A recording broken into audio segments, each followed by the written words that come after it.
इतका छान रिझल्ट भेटला एका महिन्यामध्ये. त्या स्वतः शॉकमध्ये आहेत की इतका चांगला रिझल्ट मला कसा भेटू शकतो मॅडम. ते देखील घरचं जेवण केलं, चहा सुद्धा घेतला, काहीही हेवी वर्कआउट नाही केलं, कुठे जिमला नाही गेला. आणि प्रोडक्टचं तर पुढे तुम्हाला सांगतेच काय त्यांनी करून ठेवलं होतं स्वतःच्या शरीराला. तर असं काहीच न करता देखील इतका चांगला रिझल्ट. पोटाचा फॅट पण कमी झाला, कंबर पण बारीक झाली आणि इतक्या ॲक्टिव्ह झाल्या. कधी गुडघ्यांनी चालायला त्रास होत होता, आता तो त्रास देखील कमी झाला एकाच महिन्यामध्ये. डॉक्टरचा खर्च देखील वाचला. आज आहे ना, इतकी छान वेट लॉस जर्नी मी तुमच्यापर्यंत पोहोचवते ना. ही जर वेट लॉस जर्नी तुम्ही लास्टपर्यंत बघितला हा व्हिडिओ, ठीक आहे, तर तुमच्यामध्ये जिद्द तयार होणार आहे की नाही, ह्या करू शकतात तर मी पण करू शकते इतक्या सोप्या पद्धतीने. तर हो, फक्त काय आहे ना, 1 महिना त्यांनी दिला. मी चॅलेंज दिलं त्यांना जेव्हा त्यांनी जॉईन केलं माझ्याकडे. तर माझे एक स्टुडंट आहेत आणि त्यांचं वय 55 आहे, ठीक आहे. तर वयाचं बंधन नाही आहे. तुम्ही आज 30च्या जरी असाल किंवा 40च्या जरी असाल, तर ही जर्नी जर तुम्ही ऐकलीत ना, तर तुम्ही आजपासूनच या गोष्टी फॉलो करणार आहात. खूप सोप्या आहेत. तर त्यांचं वय 55 आहे. त्यांचं वजन होतं आय थिंक 78 होतं. एका महिन्यामध्ये इतका चांगला रिझल्ट भेटलेला आहे त्यांना की त्यांचं वजन आज म्हणजे 1 महिना 10 दिवस झालेत त्यांना जॉईन करून. आणि आज सकाळच्याच मॅसेजमध्ये मी बघितलं की त्यांचं वजन 7.5 किलो कमी झालेलं आहे एका महिन्यात. 1 महिना 10 दिवस. आणि सुरुवातीचे 10 दिवस जे असतात ना, ते तर आपण थोडेसे म्हणजे होईल की नाही, अंग दुखणे याच्यातच जातात. म्हणून टोटल 1 महिनाच पकडा. इतका चांगला रिझल्ट आहे. फक्त सोशल मीडियावरती सर्व फोटो मी घेऊन येऊ शकत नाही, मला त्या गोष्टींची परमिशन नसते. ज्यांची असते त्यांचे फोटो मी टाकते, स्टोऱ्या टाकते, म्हणजेच तुम्हाला जर्नी ऐकवते. पण सगळ्यांनाच आवडत नाही किंवा घरच्यांचं काही इश्यू असू शकतो, तुम्ही या गोष्टी समजून घ्या. पण मी तुमच्यापर्यंत ह्या वेट लॉस जर्नी याच्यासाठी घेऊन येत असते ना वेगवेगळ्या, की ॲटलिस्ट तुम्ही ह्या वेट लॉस जर्नी इतक्या सोप्या पद्धतीच्या असतात आणि याच्याने जर त्यांना रिझल्ट भेटतो तर तुम्हाला का नाही भेटणार, हो की नाही. तर व्हिडिओ लास्टपर्यंत बघा. अजून एक सांगते इथे, यांनी इतकं वजन वाढलंय, गुडघ्यांचा त्रास आहे, उठायला बसायला त्रास होत होता आणि वजन आहे ते वाढतच चाललं. तर याच्या अगोदर प्रयत्न केला नाही का? तर हो, खूप प्रयत्न केला त्यांनी. 55 नाही, किती सांगितलं, मला व्हॉट्सअपवरती मेसेज आहे की कसले प्रोडक्ट घेतले होते. इथे मी नाव घेऊ शकत नाही त्या प्रोडक्टचं, तुम्ही समजू शकता आता आजकाल काय चालू आहे. खूप सारे शेक घेतले, खूप सारे प्रोडक्ट घेतले, एनर्जी ड्रिंक घेतल्या. त्याच्यामध्ये आय थिंक त्या 75 का 80,000पर्यंत त्यांनी खर्च केलेले आहेत. पैशावाले असू शकतात, हो की नाही, म्हणून एवढे खर्च करू शकले त्या स्वतःवरती. 1 वर्षभर एका महिन्यात 1 किलो कमी व्हायचं, एका महिन्यात 1 किलो कमी व्हायचं. आणि जे दुखणं आहे ते आहेच आहे. आणि क्रेविंग्स खूप जास्त वाढायच्या ते खाल्ल्याच्या, शेक घेतल्याच्या नंतर, ते ड्रिंक घेतल्याच्या नंतर. तेवढ्यापुरतं बरं वाटायचं, 2 तास काय वाटायचं नाही, आणि परत खाण्याच्या क्रेविंग्स वाढायच्या. तर या गोष्टी करून खूप अक्षरशः कंटाळल्या होत्या. आता माझ्याकडे जॉईन झाल्या आणि सिम्पल डाएट त्यांनी मला सांगितलं, असा असा प्रॉब्लेम आहे. जेव्हा कॉल केला आणि असा मी खर्च करून बसलेली आहे आणि खूप काही ट्राय केलं आहे, खूप डाएट पण घेतलेत, खूप वर्कआउट पण केलं आहे, अक्षरशः चक्कर येऊस्तर वर्कआउट पण केलं आहे, तरी माझा असा रिझल्ट आहे. कारण की मेटाबॉलिझम स्लो झालेला आहे, वयानुसार होतोच. तर आता ही जर्नी तुम्हाला ऐकवते. आता तुम्ही नीट लक्ष देऊन ऐका आणि तसं तसं तुम्ही फॉलो करू शकता. तुम्ही या गोष्टी सगळ्या फेस करत असाल तर, ज्या आता माझ्या स्टुडंट करत आहेत. तर त्यांना असा रिझल्ट आलाय 7 किलोचा, आहे की नाही, 7.5 किलोचा. तुम्हाला 4 किलोचा जरी आला घरात राहून, तर तुम्हाला अजून काय पाहिजे? काहीच वेगळं नाही केलं ना. फक्त त्यांनी काही गोष्टी फॉलो केल्या, त्या तुम्हाला पहिले सांगते. बाहेरचं जंक फूड म्हणजे एक वडापावसुद्धा त्यांनी 1 महिना झाले खाल्लेला नाही. एक ब्रेड, एक बिस्किट देखील त्यांनी बाहेरचं खाल्लेलं नाही आहे. जे खाल्ले मस्त तृप्त होऊन खाल्लंय, पण घरातलंच जेवण खाल्लं. ते पुढे सांगते काय काय खाल्लं. बाहेरचं जंक फूड खाल्लं नाही. त्यांना मी नित्यनेमाने 4 बॉटल भरून ठेवायच्या सांगितल्या पहिल्याच दिवसापासून. एक आपल्या 800 लिटरची बॉटल येते पाण्याची, 1 लिटरची बोलतो पण ती 800 लिटरची असते. तर ते काउंट करून त्यांचं 3.5 लिटर पाणी हे झालेलं आहे. सकाळी भरून ठेवलं आणि संध्याकाळपर्यंत त्यांनी त्या बॉटल संपवलेल्या आहेत. म्हणजे 3.5 लिटर पाणी त्यांनी नित्यनेमाने संपवलं. बाहेरचं जंक फूड खाल्लेलं नाही 1 महिनाभर आणि रात्रीच्या लवकर झोपायची सवय लागली. 5-6 दिवस त्रास झाला, पण नंतर इतकं चांगलं वाटायला लागलं, कारण की रात्री झोपायला जाताना शतपावली करून यायच्या. आता ह्या गोष्टी त्यांनी खूप चांगल्या पाळल्या, म्हणून त्यांना असा रिझल्ट आला. आता खाण्यापिण्यामध्ये त्यांनी काय खाल्लं, मग बाहेरचं खाल्लं नाही, काय प्रोडक्ट घेतले नाही, काय हेवी डाएट पण घेतला नाही, तर सिंपल काय खाल्लं, चपाती पण खाल्ली, भात पण खाल्ला, भाकरी पण खाल्ली, सॅलड पण खाल्लं, सगळ्या काही गोष्टी घेतल्या. भाजी जी घरामध्ये बनते ती पण खाल्ली, काहीच प्रॉब्लेम नाही आहे.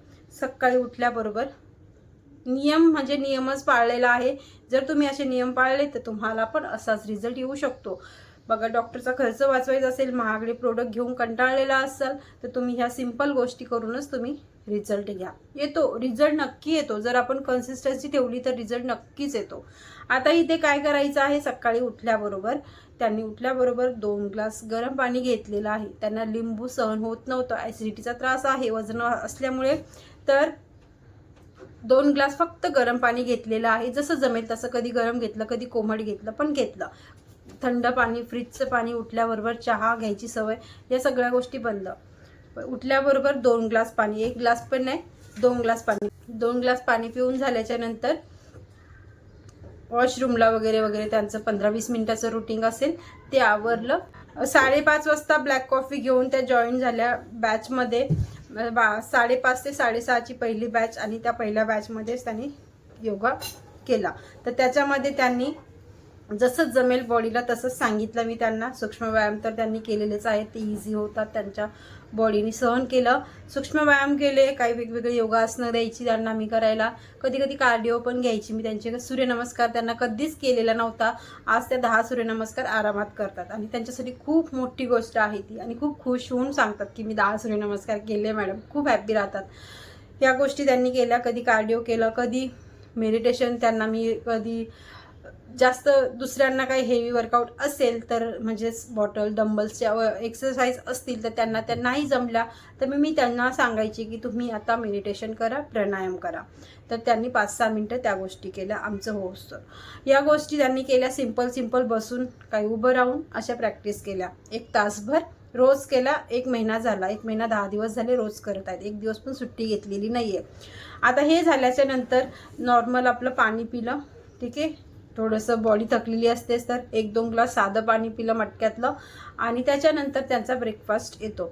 तर ब्रेकफास्टमध्ये त्यांनी कधी ओट्स घेतलेले आहेत, कधी त्यांनी मूग घेतलेले आहेत, स्प्राऊट मुगाचे, कधी चणे घेतलेले आहेत, कधी मटकी घेतलेली आहे. असं वेगवेगळं बाउल भरून टॅमॅटो कांदा टाकून थोडीशी सातळ, असं वेगवेगळ्या पद्धतीने. कधी थोडंसं पनीरच घेतलेलं आहे, त्या नॉनव्हेज खात नव्हत्या, म्हणजे खात नाही आहेत, तर कधी पनीर घेतलेलं आहे, कधी सोयाबीनची वडी घेतलेली आहे. असं एक बाउल फिक्स ठेवलेला आहे त्यांनी. नाश्त्याचा मला बाउल पण दाखवलेला आहे. एक बाउल भरून त्यांनी रोज तो नाश्ता करत आहेत. आणि त्याच्यानंतर त्यांनी मस्त चहा देखील घेतलेला आहे. चहा 2 टाइम घेतलेला आहे. फक्त काय केलेलं आहे, दुधाचा चहा घेतला, काळा पण नाही घेतला, पण त्याच्यामध्ये गूळ पण नाही घातला. फक्त साखरेचं प्रमाण आहे ना ते कमी केलं. म्हणजे एका कपाला जर 3 चमच साखर घालत असतील, तर तिथे त्यांनी आता एका कपाला 1 कपच साखर त्या वापरत आहेत. म्हणजे इतका फिका चहा त्या घेत आहेत. चहाची क्रेविंग्स पण गेल्या, आणि कॅलरीज पण कमी, गोड पण कमी गेलं. तर अशाच पद्धतीने त्यांचं इथपर्यंतचं रुटीन आलं. 9-10 वाजता असं 11 वाजेपर्यंत काही भूक लागलेली असेल कधी, तर 1 ग्लास ताक पिलं, कधी नारळ पाणीच घेतलं, कधी सब्जाचं पाणीच घेतलं, असं. आता त्याच्यानंतर दुपारच्या जेवणामध्ये सिंपल आहे, जे घरामध्ये कधी भाजी बनलेली आहे तीच भाजी घेतली, कधी चपाती, भात, सगळ्या काही गोष्टी घेतल्या, फक्त एक पोर्शन ठेवून खाल्लं. म्हणजे त्या आता पहिले 4 चपात्या खात असतील, तर आता त्या 2च चपात्या खातात. जर 2 वाट्या भात घेत असतील तर 1च वाटी भात घेतात. मग त्यांना भूक लागत असेल ना तर नाही, तर त्यांना आहे ना म्हणजे सॅलडचं प्रमाण मी वाढवायला सांगितलं. आणि रोजच्या जेवणामध्ये सकाळी तर त्यांचा प्रोटीनचा सोर्स त्यांनी घेतलेलाच आहे. दुपारच्या जेवणामध्ये पण त्यांना मी 1 वाटी दही घ्यायला सांगितलं. हेल्दी फॅट पण भेटतात, प्रोटीन पण भेटतं. 1 वाटी दही घेतलेलंच आहे त्यांनी, आणि रोज घेत आहेत. आणि साधं सिंपल आपलं जेवण केलं. आता 4 वाजताच्या टाईममध्ये खूप क्रेविंग होते चहा घ्यायची त्यांना, आणि त्या घेतातच. तर तसंच सिंपल रुटीन आहे. काहीतरी काळे फुटाणे घेतलेले आहेत, कधी मखाने घेतलेले आहेत, कधी 4 बदामच त्यांनी घेतलेले आहेत, आणि ते खाल्ले. आणि नंतर त्यांनी 1 कप भरून चहा घेतलेला आहे. 2 टाइम चहा ची सवय त्यांची मोडलेली नाही आहे. सिंपल खाणं इथपर्यंत आलं. हां, फक्त रात्रीचं काय केलेलं आहे, तर रात्री त्यांना 9-10 वाजता जेवायची सवय होती. आता त्या रात्री संध्याकाळी 9-10 वाजता तर नाही, पण सकाळी म्हणजे रात्री 7 वाजता त्या जेवण करतात. तर जेवणामध्ये रात्रीच्या दुपारी जर 2 चपात्या खात आहेत तर रात्री 1च चपाती घेतात. अर्धी वाटी जर भात घ्यायचा असेल तर अर्धी वाटीच भात घेतात. पण हां, डाळीचं प्रमाण त्यांनी वाढवलेलं आहे. मुगाच्या डाळीचा वापर त्या जास्त करतायत आणि मसूरच्या डाळीचा वापर जास्त करतायत. पालकचं सूप घेत आहेत कधी-कधी मुगाची पातळ खिचडी घेत आहेत, कधी-कधी ओट्स पण घेतात जर सकाळी नाश्त्यामध्ये नसतील खाल्ले तर. असं रात्रीचं सिंपल जेवण करतात आणि मग 10 मिनिटांनी चालायला जातात. चालून म्हणजे 10 मिनिटांनी जेवण झाल्यावरती 10 मिनिटांनी लगेच चालायला जातात आणि 35 मिनिटं त्या वॉक करतात. तर त्याचा मला ते फोटो देखील पाठवतात, किती स्टेप झाल्या, इतका टाईम झाला. तर रोजचे त्यांचे 30 ते 35 मिनिटं त्या वॉक करतात जेवण झाल्यावरती आणि घरी येतात. वापस आपला 1 ग्लास गरम पाणी पितात आणि मग हातपाय धुवून फ्रेश होतात मस्त थंडगार पाण्याने आणि अनुलोम विलोम करतात बसल्या बसल्या आणि मग शांत झोपतात. मोबाईलचा वापर थोडा रात्रीचा कमी करायला सांगितलेला आहे. तर सिंपल रुटीन आणि इतका चांगला रिझल्ट. इतकं पैसा वाया घालवला त्यापेक्षा त्या बोलतात की तुम्ही मला पहिल्या का नाही भेटला मॅडम. एवढं सिंपल पद्धतीने तुम्ही करूनही घेता आणि सांगता देखील. तर तुम्ही जर अगोदर भेटला असतात तर माझा एवढा पैसा वाया गेला नसता. तर सगळ्याच गोष्टी पॉसिबल नसतात. जेव्हा देवाने आपल्याला भेटवायचं असते तेव्हाच आपण भेटतो असं आहे. तर त्यांची जर्नी इतकी सोपी आहे. तुम्ही खचून गेलेला आहात, तुमचं वजनच कमी होत नाही आहे, तर तुम्ही काहीच करू नका. हेवी वर्कआउट करू नका, तुम्ही हेवी डाएट देखील करू नका. तुम्ही सिंपलच रुटीन ठेवा तुमचं. एका महिन्यात तुमचं जर 2 किलो जरी वजन कमी झालं ना तरी काहीही हरकत नाही आहे. तुमचं 4 किलो झालं तरीही काही हरकत नाही. तुम्ही अशी सिंपल सुरुवात करा बस. फक्त ॲक्टिव्ह राहा, आळस ठेवू नका बॉडीमध्ये आणि हे सिंपल रुटीन फॉलो करा. आय होप तुम्हाला हा व्हिडिओ नक्कीच आवडला असेल. माझ्या स्टुडंटची जर्नी देखील आवडली असती तर मी त्यांना ताई बोलते, कारण की ते माझ्यापेक्षा खूप मोठ्या आहेत. तर त्या ताईंची जर्नी तुम्हाला आवडली असेल तर एक लाईक तर करू शकता आणि चॅनलवरती कोणी पहिल्यांदा आलं असेल तर सबस्क्राईब पण करा. अशाच वेट लॉस जर्ना तुमच्यासाठी एक्सरसाइज डाएट प्लॅन सगळं काही घेऊन येत असते. तर व्हिडिओला तुमच्यासाठी घेऊन असते तर सबस्क्राईब करू शकता आणि माझ्या ऑनलाईन बॅचेस आहेतच. तुम्हाला आवश्यकता असेल तर तुम्ही दिलेल्या नंबरवरती मला व्हॉट्सअप किंवा कॉल करू शकता. इथे फी देखील भरावी लागते, पहिलेच सांगते, कारण की असे व्हॉट्सअप पण मेसेज येतात किंवा कॉल पण येतात फी आहे का, तर हो, फी तुम्हाला पे करावी लागते. तेव्हाच मी तुम्हाला सगळ्या गोष्टी सजेस्ट करते आणि व्यवस्थित तुमच्या हाईट वेटनुसार तुम्हाला कस्टमाइज डाएट पण असतो आणि सगळ्याच काही गोष्टी असतात. तर नक्कीच आवश्यकता असेल तर कॉन्टॅक्ट करा. भेटूया परत छानशा व्हिडिओमध्ये. तोपर्यंत बाय बाय आणि स्वस्त मस्त राहा, खुश राहा.